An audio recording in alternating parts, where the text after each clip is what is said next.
cats living together, past hysteria. When some wild-eyed eight-foot-tall maniac grabs your neck, taps the back of your favorite head up against a barroom wall, he looks at Chris in the eye and asks if you've paid your dues. Inconceivable! Alive! It's alive!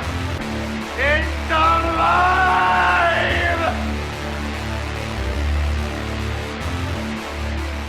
You're right, that is. We are alive.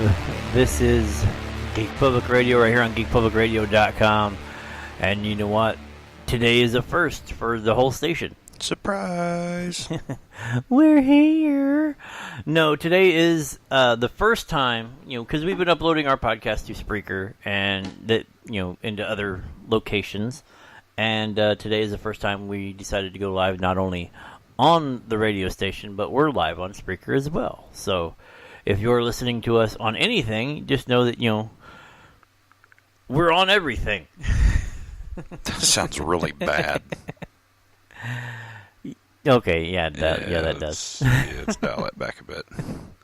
No, but I am kind of excited because, like I said, this is the first that we've been able to actually get out and be broadcast the show live on multiple platforms instead of just one. Right.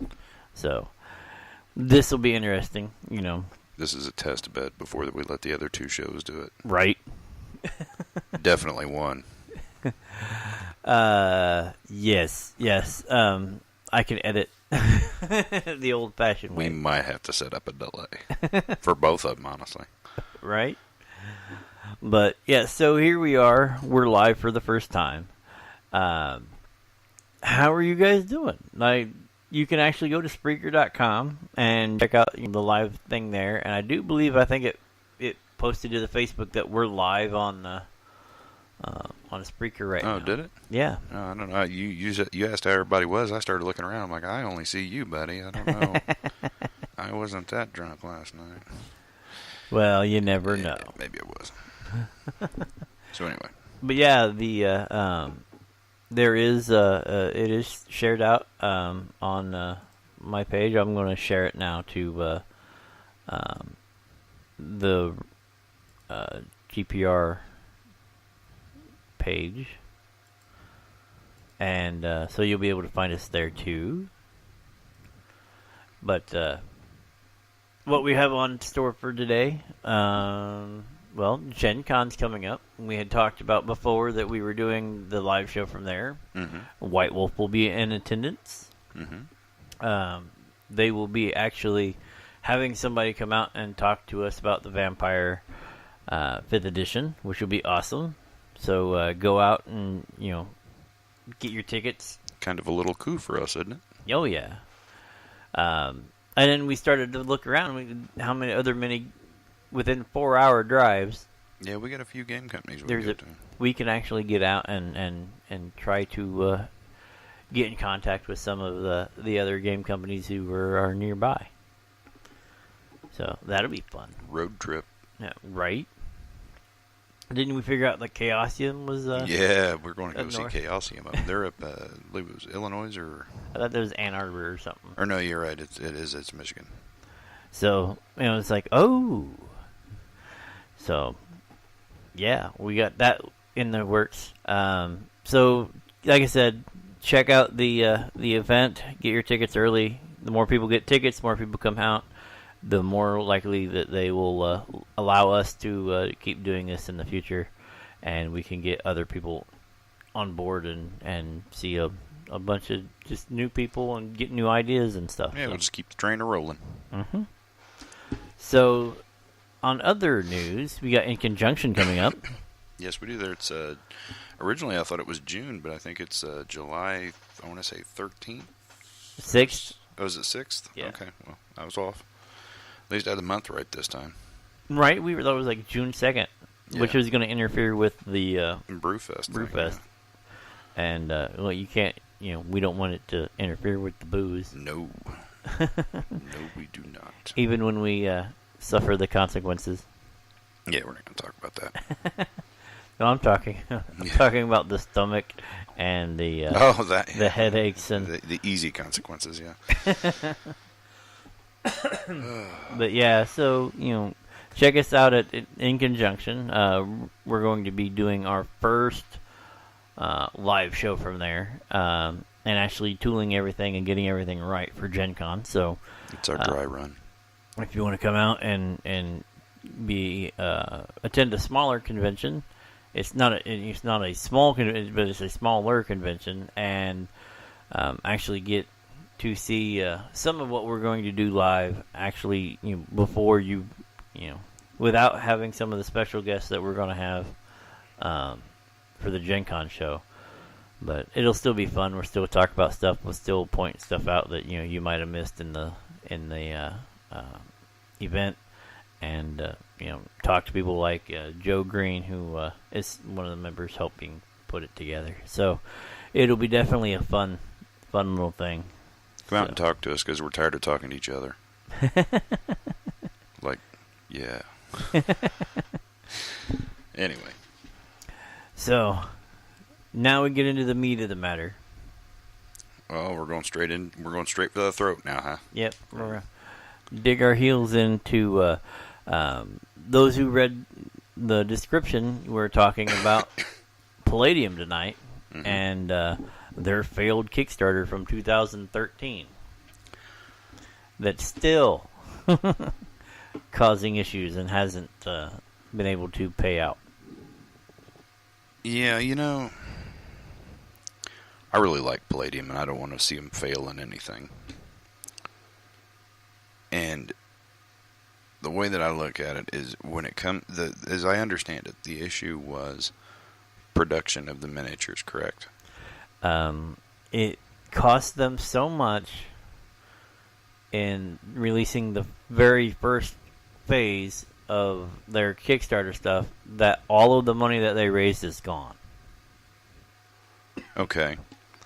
So, the company that they went with to do the miniatures, did they not do what they were supposed to do? I mean, we're talking about quite a bit of money here. Like $1.5 million is what they raised. I don't think I've ever made that kind of mistake in my checkbook. If I estimate a cost on something, I usually have a pretty good idea what I'm doing. Right. Well, here's the kicker, though. If you go to a manufacturer and you say, "I have this stuff, I have this thing," if you go to anybody and you say, "I have an idea. Here's all the stuff. Here's what I want you to do. How much will it cost to do it?" Mm-hmm. If they hit overruns, if they do, whatever, aren't they supposed to eat that because that was their quote? I'm not sure. I think it comes down to however it's contractually set up. But I'm sure there's probably a gray area to allow for a little bit of give and take, a little bit of right. But that's the bad part about Kickstarting, because if you come around and say, I can do so many of these packages for $50,000. We'll just say that, so many for $50,000, and then you come at me, you're like, okay, well, here's the money. We got everything funded. We actually went above and beyond. So based on your 50. We raised $100,000, so can we double the order? Here's the extra money. And you, yeah, sure, we can do that. Awesome. Boom, you hand them the money, they do all their stuff, and then they come back. We need another another $25,000 because of overruns and stuff wasn't working the way it was, and we need a little extra money. Okay, now, by overruns and things not working the way it was, now this is an equipment breakdown? No, it just the original artwork and stuff that they had made wasn't compatible with their machinery. That's on the manufacturer, right? Like the models wouldn't work right. You bid on? Oh, I'm sorry. Go ahead. No, go ahead. I was going to say, you bid on a job, saying you can do the job. You damn well better make sure that you can do the job for the money that you said you can do it for. All right? If they've said that they can do it for this, and then it's on them to get it to that point, and if they can't do it, then they need more money, well, then it's going to come out of their slush fund in their own company. Because now if you don't deliver for what you said you'd deliver at, or at least some kind of contractually obligated reasonable, accommodation to it, for lack of a better way to put it, Right. then, you got to breach a contract. I mean, that's the way I look at it. I'm not a lawyer, but, I work with the unions enough. I think I got a pretty good goddamn idea what I'm doing. Well, that's my question though, because now they spent the full $1.5 million on releasing the first section of it, just to, and what they released and what they wanted to get into sales to help make up the extra money was defective. There was parts that were messed up, like coming out of the manufacturers had problems. So the sales weren't there to even help them with the second phase when they're like, okay, if cost overruns, okay, we can understand that, I guess. We need to get these out because we have all these people. We'll do enough that we have stuff to sell, and at Gencon we'll try to push them out and get them sold. So, and then people are coming back going, like, the plastic, there's things that have, like, missing legs. There's stuff that's, like, deformed. It looks like this one got hot and started to melt, So they had piss poor quality control. Yes. Again, that's on the company. Who done the miniatures? Ninja Division. Okay, well, note to self. But yeah, but you look at their products and they don't have those quality issues. But when it comes time to deliver, as far as I've seen, I've not heard anything talking about their quality issues. But when you go to the manufacturer and say, this is what I want, here's the packaging, yada, yada, yada, you give them the whole thing. They give you a sealed box and say, here you go sell it. Mm-hmm. How are you supposed to do quality control after the fact? No, I'm not talking about Palladium doing quality control. I know. Those quality control should have been done in Ninja Division. Right, and that's what I was saying too. Is like, so you can't even check your own. You can't even check your own stuff. Well, I mean, me personally, I'd go through and you'd be like, okay, we're going to open this, and this. Pick a few crates, open them up, take one out. Just spot check. Mm-hmm. That's what I'd do. Well, apparently there were some that were good and some that just never. And that happens got too. Pressed, whatever. But like a lot of them, like there was a lot of people coming back saying that they were shoddy and this, that, and the other, and then turn around. So the sales weren't there to help bolster anything. You have this huge demand for a product, and then you deliver crap. And then you deliver what you think, like right.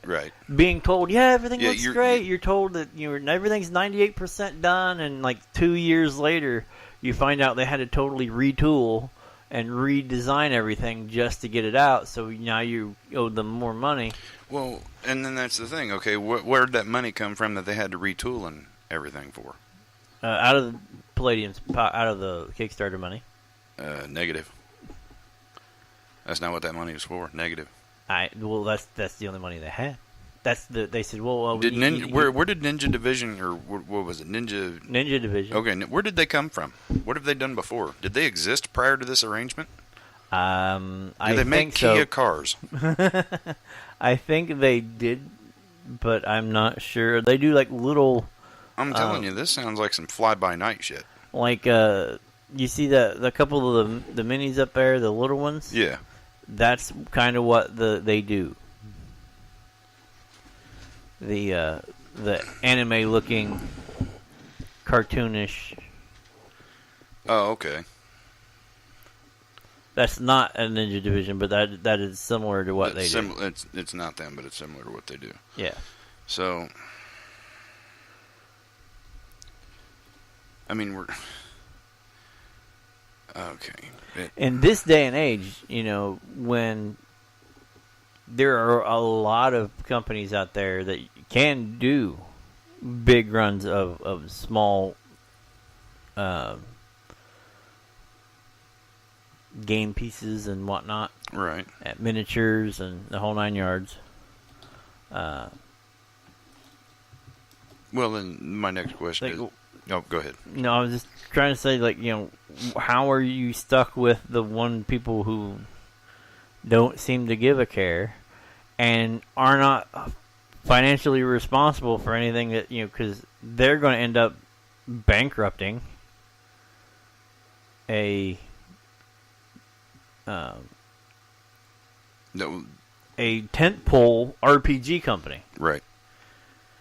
They're already responsible for them no longer having the license for Robotech. Mm. So Robotech is gone. As a game anymore, it's gone.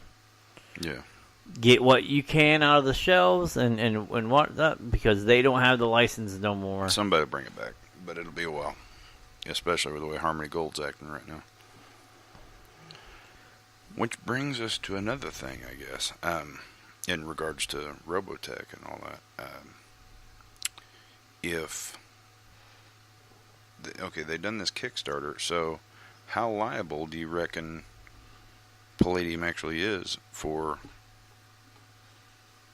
the Kickstarter refunds? Well, according to, because we were talking about the internet lawyer, Mm-hmm. and he's actually a lawyer who goes on and was talking about this stuff. Mm-hmm. That is a pre-purchase, and therefore you have a contractual agreement to either refund the money or give them what they bought. Right. It is no different than an eBay transaction or an Etsy transaction. If somebody gives you money, looking at the perks, the way that they had them set up, like if you give this much, you get this. If you get this much, you get this. And now you're looking at like people have given you money basically as a pre-purchase for a product, Mm-hmm. and you don't have it. And we're not talking about somebody that gives you just like, oh, here's a donation of $5. We're talking about somebody that buys like a tier package, like $190, and you'll I get like this big package of mechs. Right, and then the way that they look at it is similar to the way that like Tesla Motor Core runs, where they don't actually build the car until you pay for the car. And it's the same way they look at the way some of these Kickstarters are working, is they're not going to build it or create it, or make it, I should say, until after you paid for it. So that's why they're treating it as a pre-purchase. Right. And I'm not coming against Palladium at all on this. I think they've kind of gotten the shaft, and I'd have been interested to see their contractual agreement with Ninja Division. And I'd be more than happy to look at any of them for them in the future, because I think they got shafted by them. Right. I mean, it leaves them totally holding the bag. Yeah. For this situation. And like I said, one of the tentpole companies, you always go through. You're like, you got Wizards, you have Chaosium, you have Palladium, you have as you go down the list, they're White Wolf. You have all of these games companies, and people will go in and like, we know they always got good good games. They got good merchandise and this, that, and the other. And just because of one bad partnership, now that's got a black eye. They lost an entire merchandise line. Yeah. That, according to some media, doesn't look like they will ever get back. Right. Because they were told by Harmony Gold, no. Well, my thoughts on Harmony Gold. Right. They just go to Studio They New. couldn't tell us nothing. Go to Studio New. Yeah. Get the rights from them. Yeah, because they've actually got them. Because they're the actual IP holders. Oh man, what a mess. Right? I mean, like I said, so if that goes away, there's a revenue stream goes away. Now they're on the hook for $1.5 million worth of stuff, and somebody stealing hundreds or like tens to hundreds of thousands of dollars from them only a few years ago, right, almost wiped out the company. What do you imagine going to happen? Like 1.5 million would do to the company. I tell you what, I'm hoping they're going to do. I hope they lawyer up thick and jump right on Ninja Division, and be like, okay, you're responsible for this. At the very least, it's breach of contract. I mean, right? There's so much other stuff. I mean, if I was doing a SEAC workup, I'd find all kinds of things. Slander, because they've, almost like a defamation of character, because now you've put your name on something that ain't worth squat. Because you made something that wasn't worth it, and now everybody's looking at you like, hey, man, what a mess. Right? I mean, one company is going to just totally tear down another, and they get away with scot-free so far. Like, there's nothing, like, no bad blood towards... There's so much bad blood right now towards Palladium with the Robotech situation, that all of the vitriol and all of the stuff that actually had drove one of the game designers, a guy that had no input on anything other than the design of the game. He tried to commit suicide. He tried, or he did? He tried. Well, thankfully he didn't, complete it. But that goes to show you the level of commitment these guys have to, when they put a game out, that's their baby. Mm-hmm. And when another company comes along and screws around with that shit needs to be taken seriously. Mm-hmm. I mean, good Lord. Right? And that's one of those things. It's like, I don't. And like I said, and none of the hatred is directed at Ninja Division. Well, that's to me, that seems like where it needs to go. Right. Because they're the ones that were in charge of the miniatures. The miniatures are the ones that's causing the game not to flourish, correct? Yeah. I mean, are there any other problems with this game besides the miniatures? No. I can't pump out that many units, but I'm pretty sure I could get you a good start going. Right. I mean, it might not look perfect, but you know what? The damn things ain't going to break. You might have to cut a little extra plastic off of it, but that's all you have to do. You got stuff half melted, I mean, you get Lego blocks and man, I don't want to get too wound up because we're live. Yeah, I can't edit this. Yeah, I know. That's why I'm holding back, and I hope you appreciate the effort. No, but I totally get the fact that I understand that people are upset. Yeah. They paid money and in some cases a lot of money. They are doing their own videos to pump up the Kickstarter, saying, "Hey, you guys got to check it out. Here's some of the stuff that we you can do." And like the fans actually rallied and was pushing for this stuff. Right. But on the other hand, well, and I'm kind of two minds of it. I mean, Robotech, it's fun, it's okay. I mean, it's not my favorite. I like BattleTech, but I like Robotech's fun anyway. When it comes to Palladium, I love Palladium. Okay, as a player, so I'm of two minds here. All right. The guy that's sitting here across from you now on air is like, well, we should have a discussion with Palladium, see if they have anything further to add, because they did send a press release. Mm-hmm. So I want to kind of go up there, talk to him, see what's up. The player in me is madder than shit at him, okay? Mm-hmm. Because they should have known better than to get in bed with a fly-by-night company, which is what this seems like, especially coming out of what they already had dealt with here just a couple of years ago. They should have had some way that they could have somebody in the factory to spot check stuff, keep up on it. I understand that maybe they don't have people that are quite versed in manufacturing. I don't know. It just seems to me like Billy Bob, whoever, could have gone down to the plant once a week. Well, I don't even think they're in the same part of the country. Well, you know what? You could call somebody. Right. Hey, go down there and take a look at it. See if it's, just take a look at it. You have consulting firms all over the country. If you only need a guy for a day, you don't even need him for a whole day. Hell, I'd have drove up there. Where were they at? Where's Ninja Division at? Well, let's find out. I mean, you know what? It doesn't matter. I'm just saying that there were ways to made sure that this didn't happen. I'm sure they weren't expecting it, so it caught them completely off guard. And hindsight's always 20/20, so I can't be too mad at them. But if they let Ninja Division cause them to fall, if they get punked like that, then I'm going to be super pissed. Mm-hmm. I mean, this is another company that has screwed you guys. Don't let them take you down. That's just, as a player, that's just what I got to say about that. That's fit for air. They can happily email me and I'll tell them the rest. But What's funny is there's they actually still offer their customer service or their professional services on their website. Who does? Ninja Division. Oh, do they? Yeah. You got that website? Yeah. I'm going to need that later. Does it have a contact us thing? Seriously? Yeah. Okay. But that's the thing is I think we're the only ones looking at it that way, I guess. Well, and that's what you kind of floors me. But man, I don't want to come out sounding like pretentious or nothing. It's just the way that I look at stuff. You know, much like in the same way that as I sit here and I listen to you tell me about how this has gone on with Ninja Division and them, the guy from the other show is sitting on my shoulder being like, you know what doesn't make much sense here? Or what would make a little bit more sense? Is there some kind of industrial thing going on here where we're going to screw some stuff up, pocket some money, cause this company to collapse because we've got to deal with another company? You know what I'm saying? Yeah. But that's the guy from the other show. But he sits in every once in a while. I can't get rid of him. He's always in my head.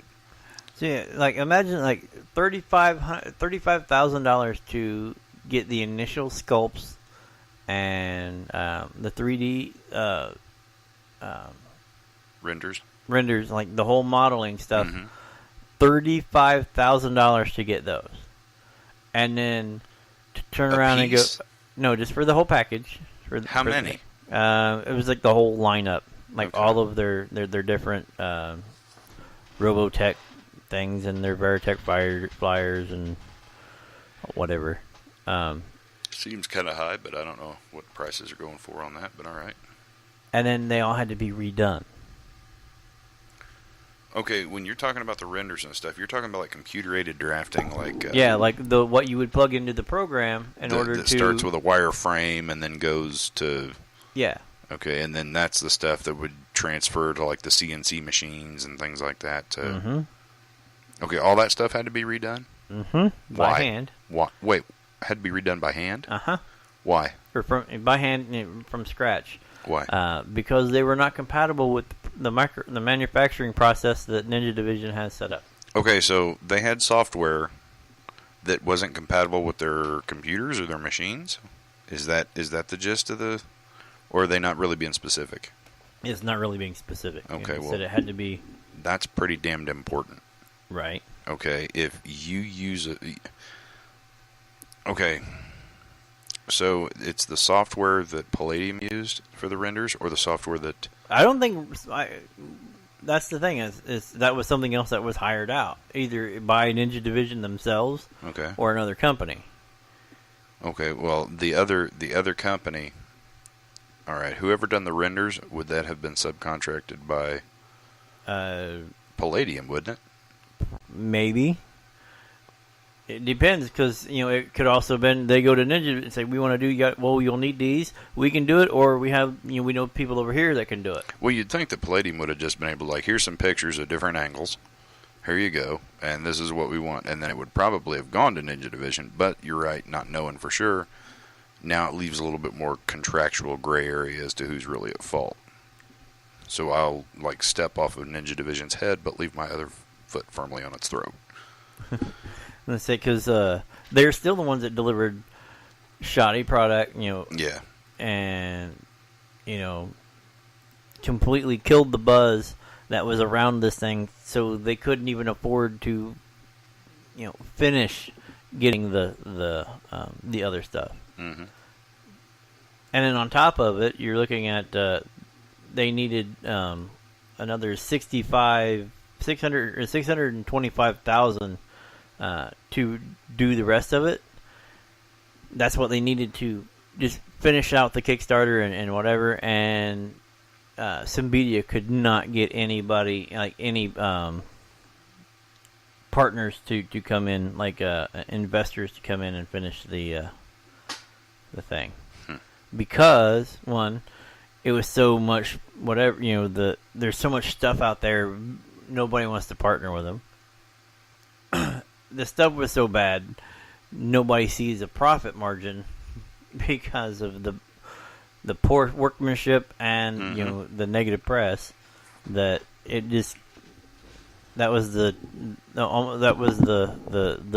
nail in the, that was the hat trick that kind of went.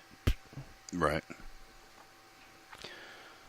Well, this would be a great point for Elongated Musket to come sliding in and be hero of the day, huh? You can go ahead and get into another industry, I guess. And, it's Robotech, so it'd be right up his alley. He'd come in and buy, well, no, he doesn't need to buy Harmony Gold. He can just come in and Deal with New Wave. You know, I don't know. Like I said, it's one of those things that it frustrates me because I can see where, you know, a company who doesn't do the miniature, like this is, I think, one of their first forays into it, if not their first. Like it was like they do pen and paper.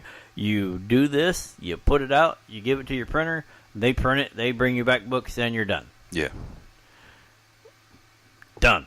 Right. You know, and then you're like, hey, you know, this is a cool idea. We can, you know, stretch our line, make something, you know, interesting, and this, that, and the other, and somebody else, you know, comes in and poops all over it.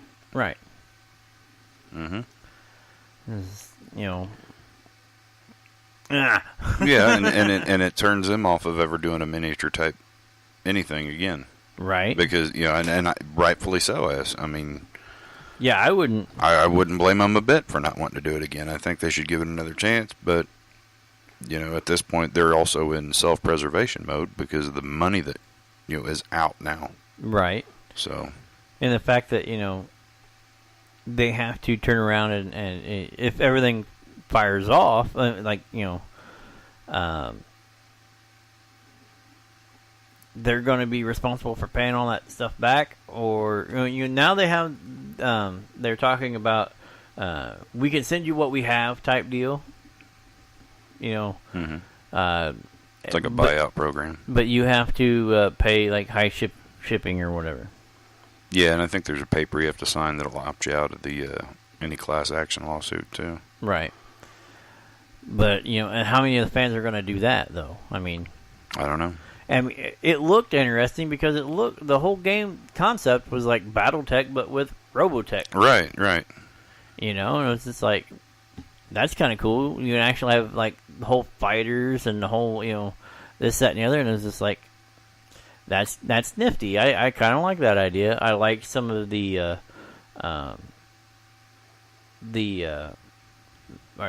mechas. Yeah.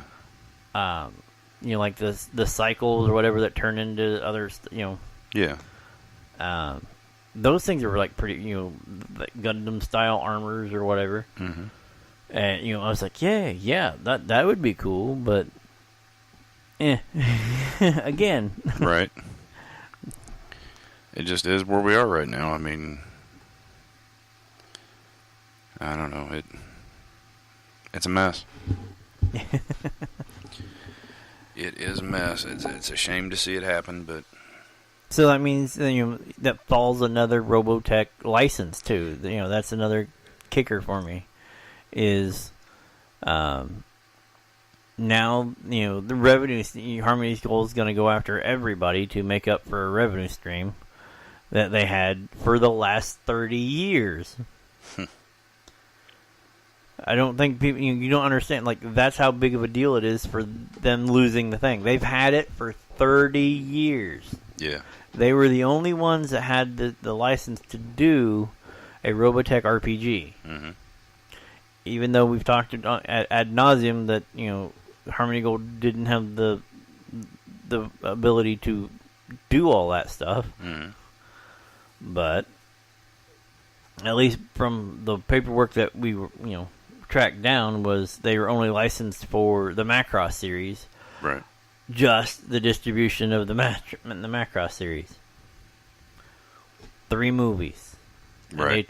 They turned 3 movies into a licensing juggernaut. Mm-hmm. Well, we'll just see how far we go before they let us take it. And the guy on my shoulder is screaming about conspiracies now. But, you know, it's just one of those things. It's like, oh, gosh, guys. Yeah. And again, somebody needs to go to Studio New and go, all right. We would like to license. We would like the ability to license the whole thing. Not just to license the distribution of a movie. We want game license stuff, ability to license other people. You'll give, like, hell, I'd give them like 70% of everything we license. You know, like here, you get a sweetheart deal. We'll just do paperwork. We get a little bit of money. People get their licensing stuff. You get a lot of money, and we're all hunky dory. Wait a minute. What are you talking about giving 70% to? Studio New. You talking about us or another company? No, like us going in and saying, hey, if you make us the license, get licensing people, you'll get like way better deal than anybody else will give you on the thing. Well, that's true. Like we don't need, millions of dollars a year to show a profit. We don't need it. I would like it. We'd have our own games coming out. Rather than scrounging the thing for public domain artwork, we can literally call up the people that we know and be like, hey, how you said it would be like $2,000 to do this? Yeah. How about if we do like a whole book? You do all the artwork, you're the whatever, and I'll double your thing. But you're in charge. You got to meet out all the stuff and keep us under budget. Double? Yeah, I don't want to piss with that stuff. I'll give you $2,500. You got to know how to wheel and deal, sir. No, but I will, if I have the money coming in, I would pay to have somebody else take care of it. Yeah. But then again, you're going to turn around and walk into if you have the one unscrupulous person, you're going to walk in and be in the Palladium shoes. And then where would we be? Well, we'd have more vetting. And I'm going to tell you what, you bet your ass I'd be in there. Like, okay, I just want to make sure this stuff's actually decent. Right? You're like, nothing's falling off. Okay, that's good. I'll pay somebody $15 an hour, stand at the end of the line, and look and handle every piece that comes off the line. Hey, then that gets into the shipping and handling. So now they're somebody's actually handling it. Yeah. So that's the shipping and handling. Right. That's right. Make sure the thing ain't junk. Right. I ain't gonna trust any of the quality control. If there's some place that sounds like it fly by night, I ain't gonna trust it. Yeah, that's that. That is the kicker. Yeah, it's something. So, but yeah, so this has been our very first live show on Spreaker. We live on the radio. We're live on the podcast platform. I was gonna say live on all the other stuff too. You said it's our first live show by live on everything. Yeah, we've been on air before. Right. But I'm saying this is the first time for the station to actually be on. Fully committed. Yeah. Ladies and gentlemen, we are fully online. There was another... Total commitment. Yeah. I was going to say something else, but I can't because we're online. It does have you doing double checks, and you're like, yeah. Should my filter kick in? Should it not? Yeah. Yes, it should. Oh, he's giving me that funny look again. Looks like I've crossed a line. Well, shoot. I was like, well, I don't know if it was too... Okay, maybe that was not enough. But we were live. Yes. We are still live. And, so, like we talked tonight, we got White Wolf coming. Get your tickets now. We'll be at Inconjunction. Come see us there. If you're in the area or if you want to travel to the show, it's always a fun show. Come check it out. It's just out there. We'll have a booth. We'll have a little event. And we'll have some merchandise through Rutledge Productions. The Rutledge booth will be there selling DVDs and movies and whatnot. So with the greatest actor of all time. Does that give you a pay bump? I hope so. He's not listening, though, so no. So publicist that never gets listened to. Right? Go and check out the stuff that we got. And, of course, we finished up with a little bit of Palladium. And, that is the show. And I hope that you keep coming back. We keep growing and doing more stuff. we have the new season. We're starting a new season of movies from the game room. First episode is in the can. Second episode is being edited. And then we're going to sit down and start filming 3 and 4. And hopefully by the end of it, we'll have 8 episodes. And they will live only on the Roku channel, which you can get to by going to channel.geekpublicradio.com and figure out how to... all the information is on there on how to add it to your Roku channel. It's at the very bottom. It says instructions to add channel to Roku. So, check that out. Join our beta. Watch some stuff that we put together that's only available on the Roku channel. And we'll back out of here and start working on some of the other stuff that we have going on. So, from Topher, Little Sonny, we will see you next time. thanks for listening.